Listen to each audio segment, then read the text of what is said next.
ಯಾವ ಗಿಡ ಎಲ್ಲ ಹೋಗಿದಮ್ಮ ನಿಮಗೆ? ನಮ್ದು ಅಡಿಕೆ ಹೋಗಿದೆ ಸರ್, ಏಲಕ್ಕಿ ಹೋಗಿದೆ, ಕಾಫಿ ಹೋಗಿದೆ, ಎಲ್ಲ ಪ್ರತಿ ಒಂದು ಹೋಗಿದೆ ಸರ್ ನಮ್ದು. ನಾವು ಇನ್ನೊಬ್ರು ತೋಟದಲ್ಲಿ ಕೂಲಿ ಕೆಲಸ ಮಾಡಿ ದುಡಿತಿರೋದು. 2 ಹೆಣ್ಮಕ್ಳಿದಾವೆ ಸಣ್ಣ ಸಣ್ಣವು. ಬೇರೆ ಯಾವ ಉತ್ಪತ್ತಿನೂ ನಮಗಿಲ್ಲ ಸರ್. ಈಗ ಸಂಘದಲ್ಲಿ 3 ಲಕ್ಷ ಲೋನ್ ಮಾಡಿ ನಾನು ಮಾಡಿರೋದು ಕಷ್ಟಪಟ್ಟು. ಕೆಲ್ಸಕ್ಕೆ ಜನ ಇಲ್ಲ ಸರ್, ಮನೆ ಬೇರೆ ಸರಿ ಇಲ್ಲ ನಮ್ದು. ಕೊಟ್ಟಿಗೆಯಲ್ಲಿ ಅಡಿಗೆ ಮಾಡಿ ಊಟ ಮಾಡ್ತಿರೋದು. ನಮ್ಮ ಮನೆಯವ್ರದ್ದು ಕಾಲು ಫ್ರಾಕ್ಚರ್ ಆಗಿ ಅವರಿಗೂ ಕೆಲಸ ಮಾಡಂಗಿಲ್ಲ. ಇಷ್ಟೆಲ್ಲ ಯಾವ ಅಧಿಕಾರಿಗಳು ಕೇಳಿದ್ರು ಹೇಳಿ ಏನು ಏನು ಅಂತ ಕೇಳಕ್ ಬಂದಿಲ್ಲ ಸರ್ ನಮ್ಮ ಮನೆಗೆ.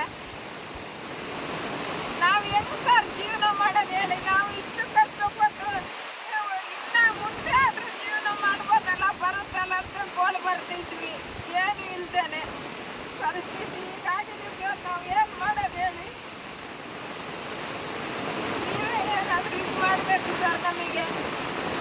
ನಿಮ್ಮ ಹೆಸರು? ನಮ್ಮ ಹೆಸರು ವಸಂತಿ ಅಂತ. ಸರ್ ಇದು ಯಾವಾಗ ಆಗಿರೋದು ಈ ಥರ? ಇವತ್ತು ಬೆಳಿಗ್ಗೆ 10 ಗಂಟೆಗೆ ಸರ್.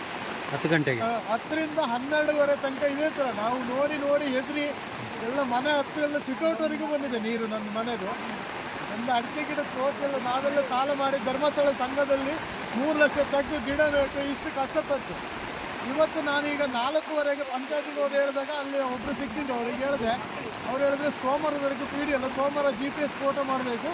ನಾವು ಸೋಮವಾರ ಬಂದು PDO ಕರ್ಕೊಂಡ್ಬಂದು GPS ಮಾಡಿದ್ಮೇಲೆ ಮತ್ತೆ ನಿಮಗೆ ಅದೇನು ಅಂತ ಮತ್ತೆ ಕೃಷಿ ಇಲಾಖೆಗೆ ತೋಟಗಾರಿಕೆ ಇಲಾಖೆಗೆ ಕೊಡ್ತೀವಿ, ನಾವೆಲ್ಲ ಇದು ಮಾಡ್ತೀವಿ ಅಂತ ಹೇಳಿದ್ದಾರೆ.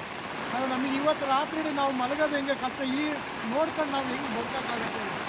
ನಮ್ಮ ಪರಿಸ್ಥಿತಿ ಈ ಥರ ಇದೆ. ಇಷ್ಟು ದೊಡ್ಡ ಅಡಿಕೆ ಮರ ಬೆಳೆಸ್ಬೇಕಾದ್ರೆ ನನ್ನ ಹೆಂಡತಿ ರಾತ್ರಿ ನಾನು ನನ್ನ ಹೆಂಡತಿ ಮಕ್ಕಳು ಸಾಕ್ತೀನಿ ಸಾಕಿದ್ದು ಕೂಡ ಈ ಪರಿಸ್ಥಿತಿ ಬಂದಿದೆ.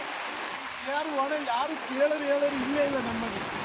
ಒಬ್ಬರು ಬಂದು ನೋಡಲಿಲ್ಲ, ಕೇಳಲಿಲ್ಲ, ಏನಾಗಿದೆ ಏನು ಬರ್ತಿದ್ದೀರ ಸತ್ತಿದ್ದೀರ ಅಂತ ಯಾರು ಕೇಳಲಿಲ್ಲ ನಮ್ಮನ್ನು.